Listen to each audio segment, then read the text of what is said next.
Our Weather Authority team uses a lot of technology to track these weather systems, and that includes something called remote sensing. Meteorologist Shelby Ebertowski joining us now live this evening, Shelby, to explain what that is and how it works to keep you informed. Yeah, Myra, we use this thing called remote sensing, and especially we use things like satellites. Now, with satellites, we're able to measure the moisture, temperature, and even drought conditions without having physical contact with the ground. Now, with that, we use satellites orbiting the Earth, scan the atmosphere every few seconds, tracking clouds, temperature, and even lightning. It then sends data back in real time. New technologies like remote sensing and even augmented reality are helping us keep track of temperature changes, the amount of moisture in the air, even how dry the ground is from the sky above to the ground below. The world is changing, and you need to have this technology, to understand the technology, know how to process this data. Then we can to monitor the change, to see the future. These tools allow forecasters or even meteorologists like the Weather Authority team to really be able to track the thunderstorms, much like what we're seeing today. Good evening. If you're going out and about early for Thanksgiving, you might want to layer up.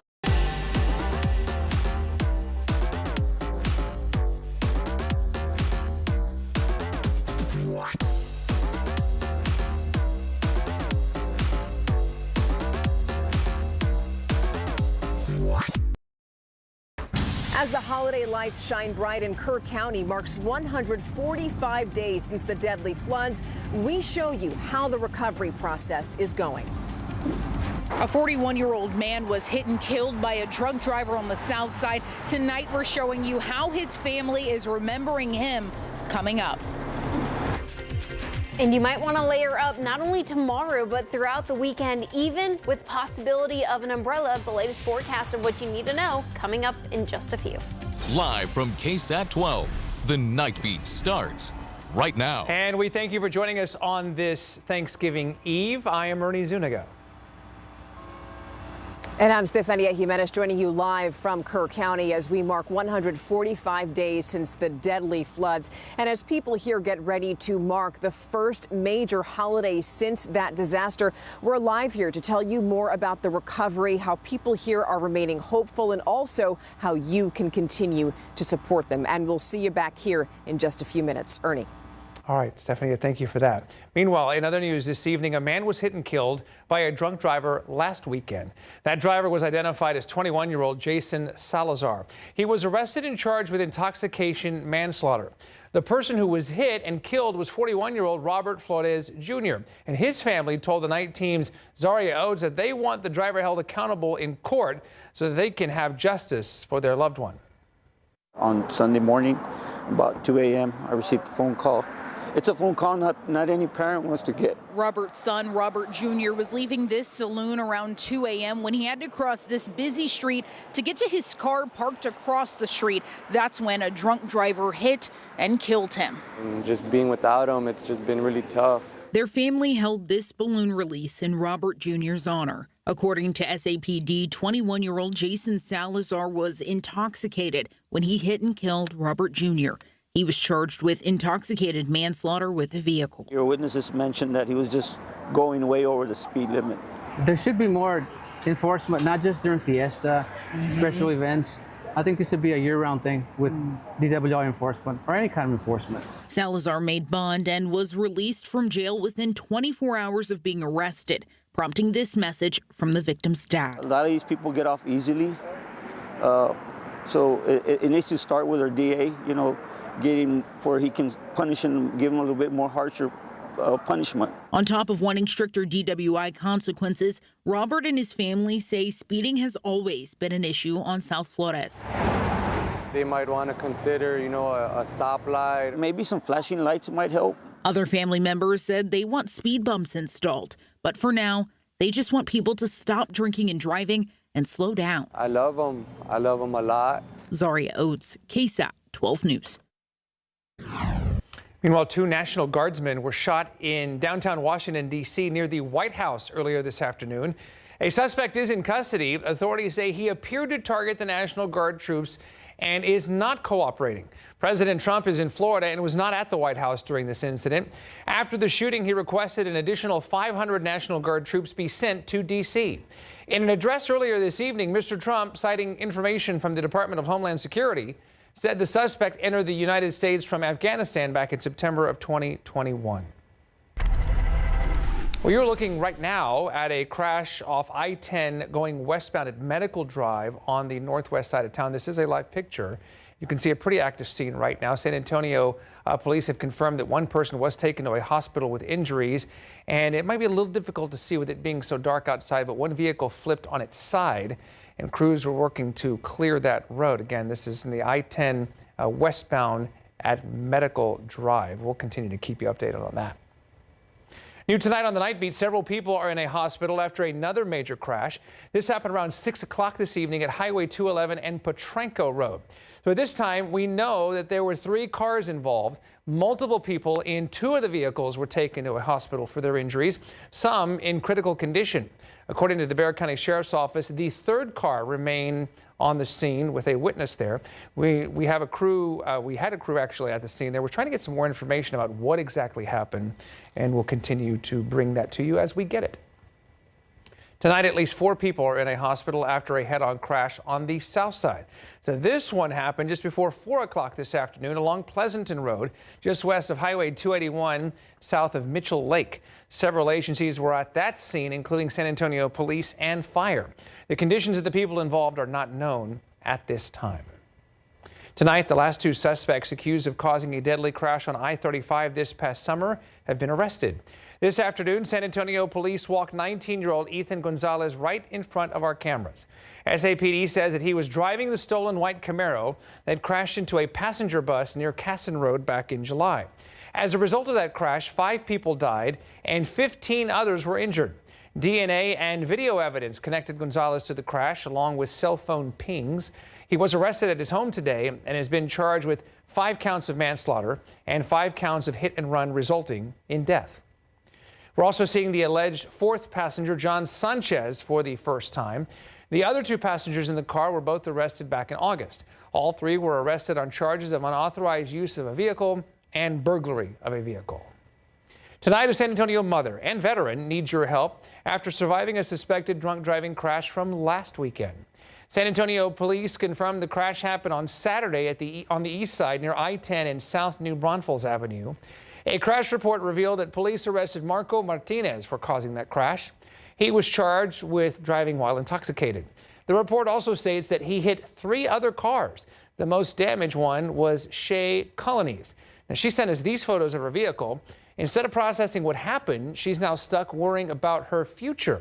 She was supposed to start a job that requires a car next week, and now she's in limbo. And I just closed my eyes and held on. I have no resolution whatsoever, and it's literally going to affect the next month of my livelihood with my children. She says insurance so far has only mentioned a reimbursement for a rental car, so she's stuck trying to find something affordable during the holidays. If you would like to help, we have ways to do that on our website. Just go to KSAT.com. Switching gears, so many of us are getting ready tonight, making those last-minute preparations. Right now in Kerrville, it is 56 degrees. You notice that I have my coat here with me because I'm a giant wuss, let's be honest, so never go by me. The person who has all the answers so that you can make sure that you're ready for tomorrow morning is Shelby Ebertowski. So Shelby, tell us what it's going to be like tomorrow morning. Well, Stephanie, you're not the only one. I know a few people have gone out and about this evening just doing the last-minute preparations, and it is a little chilly for most of us. And tomorrow morning is going to be even cooler. You're waking up with temperatures in the 40s for us here in San Antonio, 47 degrees for us, but otherwise, other areas getting in the 30s being possible in portions of the hill country. But not only that, the rest of the next few days, we're still going to see the possibility of some cooler mornings, but some comfortable afternoons before a little bit of that weather whiplash this weekend. We're still seeing another possibility of a strong cold front bringing even cooler temperatures being possible. Before we get into another possibility of some damp conditions, I'll time out your weekend forecast if you're traveling coming up in just a bit. You know, here in Kerr County, 4.5 months after the deadly floods, we still have so many questions about that disaster and its impact. We've lost more than 100 people in Kerr County because of that. And just the destruction was enormous. You've seen those pictures. The images are hard to forget. We're talking about homes ripped from the foundations you see there, along with businesses. But to this day, we still don't have a clear number on the total amount of structures that were destroyed. Within the last 2 weeks, we've tried to get that information. We emailed the city of Kerrville, Kerr County, and also sent open records requests to Kerr County. But tonight, we're still waiting to hear back. Now, when it comes to the recovery, that still hasn't stopped. We know that homes are still being rebuilt. Earlier tonight at 6:30, we brought you to the home of Mike and Brenda Trollinger in Ingram. That was just destroyed in the flood. We visited them back in August when their home was down to the studs, just like that, a muddy mess. But tonight, we can report progress. Their flooring, is being installed, and they are almost at the finish line. Just having a normalcy again. To be able to say we're home, Yeah. to be able to say, hey, I'm home, yeah, that's going to be awesome. And Mike and Brenda are hoping to be back in their home before the end of the year. Unfortunately, rebuilding is taking a lot longer for other people, especially business owners. Some of them didn't just sustain damage, they also lost customers. And so tonight, they're asking for your support. I think Kerrville is back open. You know, we want people to come back, visitors come back. That's the message from business owners in Kerr County. They need help. What took years, even decades, for people to build got washed away in just moments during the catastrophic floods of July 4th. Since then, it's been all about the cleanup and rebuild. But that process hasn't been linear. So as people are going into cleanup and disaster relief mode, everything gets put on hold. Even with aid, some businesses have permanently shut down, like the 1011 Bistro restaurant in Kerrville. Other business owners are struggling to survive. What has been the hardest part about reopening your facility? The biggest part is obtaining financing, obtaining funding to rebuild. We've raised about $150,000. The rebuild is going to run over $400,000. Still, they're determined. Kyle Bond and Mark Armstrong are grateful. Their businesses got a boost from the nonprofit Lift Fund. We have deployed approximately 319 small business grants, totaling about $2.5 million in grants that we put into small business hands. And to date, we've done 20 loans at 0% interest. But beyond that, businesses in Kerr County also need customers to survive. So they hope next time you're in town, you'll pay them a visit. We need to be supported through the holidays. Great place to get a little Christmas gift or something, and that's what's going to bring us back. Here's a wonderful opportunity to do that. These business owners are really keeping their fingers crossed for Small Business Saturday, which is this weekend. Lift Fund also told me that it's continuing to accept applications for grants and for loans. And it also told me that it's hoping to roll out another round of grants and loans in the near future. Of course, we'll keep you posted when that happens. But, you know, as we were here talking to so many people, it's so apparent that people need hope. And you know what? The faith community is playing a big, big role in that and keeping people's spirits up. And we're going to tell you more about that when we see you here in just a few minutes. Ernie. Very good. Stephanie Jimenez for us in Kerr County this evening. Thank you for that. We'll see you again in a little bit. All right, still ahead here on the Night Beat. There is a chance you might wake up in the morning and be like, oh my goodness, I forgot something for the feast. We're going to tell you what is actually still open tomorrow for your last minute errands. Coming up. All right, the big feast is almost here. You can almost taste it. And if you're not cooking this year and you need a place to dine tomorrow, you're actually still in luck. There are some places that are open, and here are some of them. Some familiar names: Jim's Restaurants, Luby's, Mi Tierra, Saltgrass Steakhouse, all serving Thanksgiving meals. You can check out a full list at KSAT.com for all the places that we've compiled. There are many more. And a reminder, some of them do require a reservation, so you're going to want to check availability as soon as you can to make sure you've got a seat. You know, as we head into this holiday season, hope is something that people in Kerr County just can't take for granted. They need it as they continue to heal. And to no surprise, churches in this community are a big part of the glue that's been keeping everything together. I sat down with Pastor John Wheat from Trinity Baptist Church, a church that is still heavily involved in recovery efforts. Mindset is that happened on July the 4th, and for some, they're still living with it. It's over, but it hasn't gone away. It's a fitting observation from Pastor John Wheat, because since the floods, these Texas on Mission disaster relief trailers have been stationed at his church's parking lot. Another sign that Trinity Baptist Church, like many other houses of worship in the Hill Country, has and continues to be a hub. Trinity Baptist is where flood victims have received counseling and financial help. And if we can help the people that need it, that's all we care about. Seems that what a lot of people need is hope. Yeah. I mean, that's what it is. Hope, something this community needs as it continues to recover from all it lost in the July floods. More than 100 people were taken, structures were washed away or destroyed, and a sense of safety gone. Pastor Wheat says that since the floods followed heavy rain, these days people feel uneasy whenever it rains. Well, rain is one of those indicators that kind of brings back, I think, some negative thought for a lot of people, or some questioning thought for a lot of us. As the community continues to recover, Pastor Wheat is committed to helping this community heal and find comfort in each other. I think when we come along together as a people and as friends or neighbors or whatever, we can help each other and be alongside each other. I would say, what am I praying for as a church is that the church would be that friend, that we're going to be here. We're not going anywhere.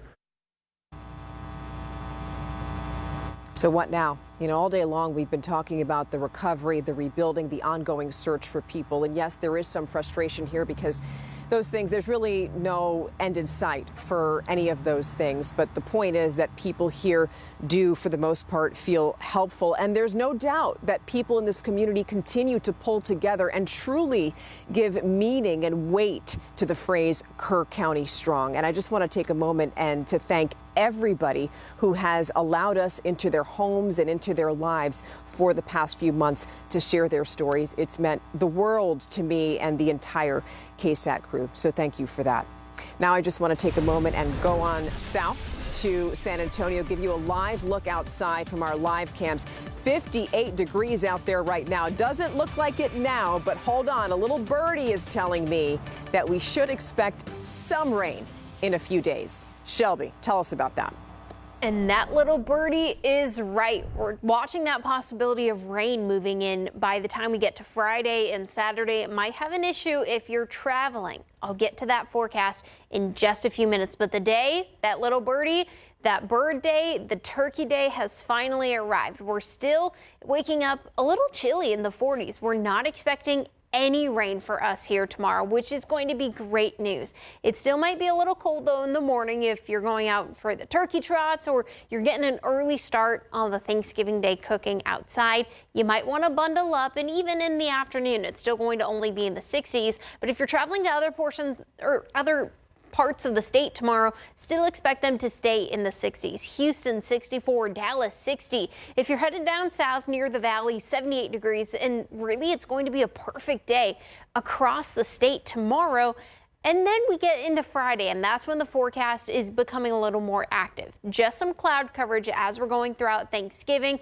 But by the time you get to Friday morning, that's when the rain and that light drizzle is possible. Not everyone is going to see some nice steady rainfall, but we're watching that possibility, especially those Black Friday shoppers getting that early start to the day.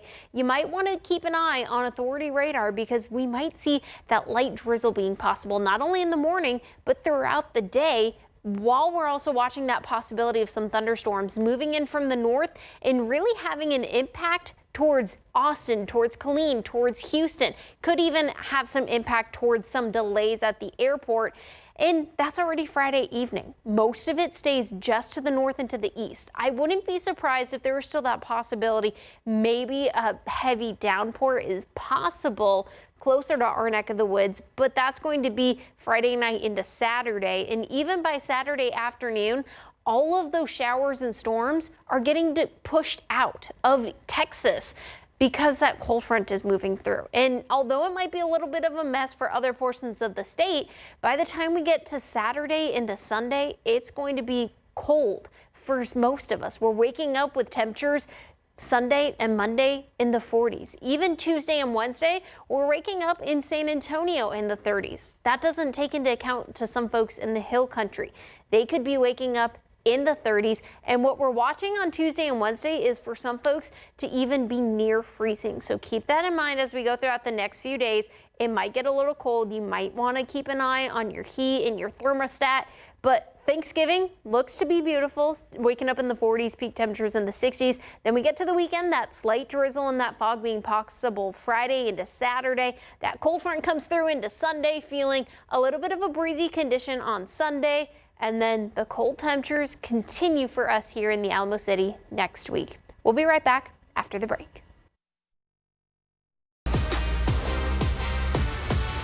Rookie Dylan Harper is back in the lineup after missing 10 games with a calf strain, and good timing because the Spurs need a win against the Trailblazers to stay in contention for the NBA Cup. First quarter, there's Devin Vassell pulling up from mid-range over Donovan Clingan for the early bucket. Later, Denny Advia fed down low, and he welcomes the contact for the hoop and the harm. Spurs trailing when Harper's shot's off the mark initially, but he fights for his own rebound, eventually kicking it out to Julian Champagnie for 3. Here's a live scoring update. This game tipped off at 9 o'clock, a late game. And right now the Spurs have a 2-point lead over the Trailblazers, and they need a win to stay in contention for the NBA Cup. The Trailblazers win automatically with a win. The schedule gauntlet continues for the Cowboys. 4 days after knocking off the Super Bowl champion Philadelphia Eagles, Dallas will face the runner-up Chiefs tomorrow on Thanksgiving. While this matchup isn't the traditional NFC clash, both the Cowboys and the Chiefs bring plenty of storylines to this game.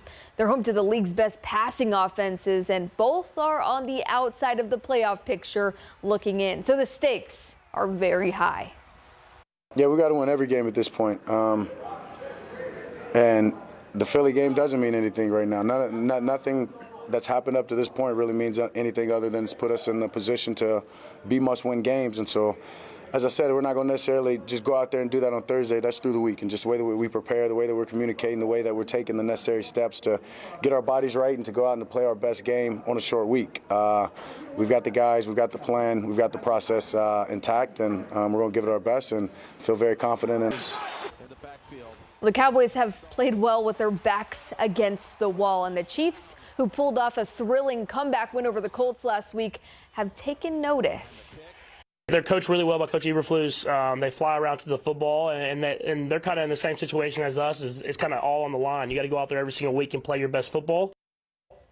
That's right, and only one of these teams will win the Turducken Trophy and indulge in delicious turkey on the field after the game. Kickoff is at 3:30 in Arlington. We will recap the action on the Nightbeat.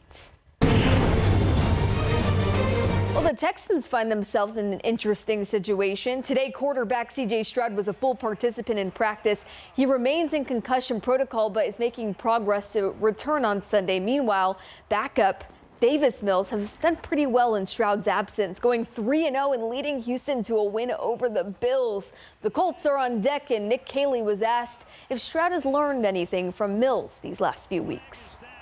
I think just as a team and how we need to play, and just in general, the things that we all try to learn from every single, we get back on Mondays and look at the things that how can we improve as a team operationally and stuff like that. I think we all have to learn from those things. So, he's been there every step of the way throughout the process, obviously from the jump, and, he's a great teammate, and, continue to grow as a unit.